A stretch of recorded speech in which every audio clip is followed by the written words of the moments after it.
found interesting about the Riddler plot is that I didn't necessarily know going in, is that they were treating the Riddler not just as the Zodiac Killer or John Doe from Seven, but he's kind of QAnon too, right? Like he's this like social media conspiracy theorist who has amassed this online army of incels to kind of like mete out the vengeance that he's obsessed with.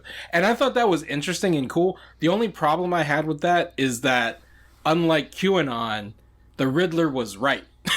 Like the deep state actually existed in Gotham for them to come out and, you know, take down, which was a little problematic for me personally. Well, yeah, but I sort of guessed that was coming because that was sort of the same problem with Dark Knight Rises, was that there was a countercultural movement that we could kind of see their point, except that they were way too violent and crazy. So it was a similar problem in the construction. Yeah.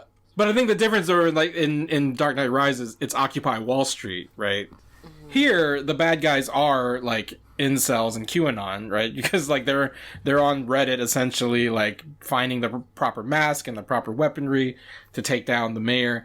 And it's again like my thing is that like, you know, the fact that the Riddler had a point that like the people that he was killing kind of deserved it. Like it was a crooked mayor, a crooked police commissioner, a crooked DA. And it was almost like, I mean, that was kind of the point of the movie too, is that like Batman and the Riddler were two sides of the same coin.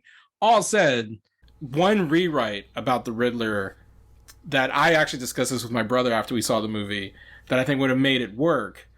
Let's take a step back. In the trailers, for some reason, they never reveal Paul Dano's face. Right? Like, we knew Paul Dano was playing the Riddler, but they were very careful of never showing him. There's that interrogation scene where the window opens, but it cuts before you see his face. And so it was kind of odd marketing. Like, we know Paul Dano's playing the Riddler. Why are they being so careful of, like, not showing the Riddler? And so what would have been really cool is if they started doing the, like, Riddler imposters throughout the movie, not just at the end. So that, like, maybe Batman confronts the Riddler. We think he's taking down the Riddler, takes off his mask, and it's not Paul Dano. I think that would have been really interesting and kind of show that, like, the Riddler has kind of amassed this army throughout the movie and kind of has lost control of his army by the end of it, right? Because, like, the Riddler had this noble reason, we're going to take out the corruption in Gotham, and then he's, like, riled up these, like, incels, essentially. Mm-hmm. And that's why they start targeting, like, the black progressive mayor, because that was a bit of a leap. It was like, okay, I'm taking down this crooked cop, I'm taking down the crooked DA, and also going to take down this, like, really progressive mayor candidate who's kind of, like, giving the same message I'm giving, but I don't like her, so we're going to kill her, too. That was a bit of a leap, you know? And I just feel like had he, like, instigated this army of, you know, January 6th rioters, essentially, and then they kind of, like, turned their fury at the new mayor, I don't know. That, to me, would have made more sense. I get what you're saying, but I feel like because they hinted at how much Thomas Wayne was trying to do good and do this whole renewal thing and throw money at the problem,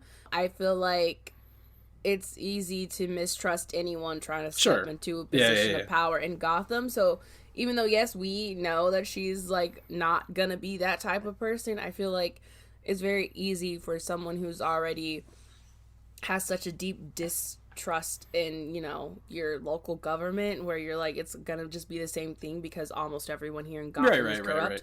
Like, I feel like it makes sense for that's where his mindset is going. Like, we also got to take out the new mayor too, because she's not going to be any different. And full disclosure, like, I think if I did have one critique, I didn't necessarily like the last act of the movie, just because the biggest appealing thing about the trailers for this movie for me, and I've talked about it on the podcast, is that we're finally getting Batman solves crimes, right? And doesn't have to save the city from some disaster. and it kind of, like, does devolve into, like, you know, explosions, and everything has to be no man's land nowadays. And it's just like, I wish it was just like, if it ended after he caught the Riddler. The water always has to be a part of Batman's story. Either the water supply is being, you know, messed with. It was a little bit too reminiscent of Batman Begins, ultimately, right? The first 3 quarters of it was great. And then it was like, oh, there's a whole other plot of this giant disaster. Which, again, I'm not faulting it, but you're already at 3 hours. If they had cut that whole thing out, I think it would have been the perfect Batman. And still my favorite Batman movie, I think. Yeah. Comments in the lectures, fanboys, professional artists, and professors. just like you, talking about the things that you like too. So I invite you to the NOC. In full color, you see me. The Hard NOC Life. Comics, movies, and TV. Yeah. Pop culture with a different perspective. Watch it on your screen, hit play, so check this.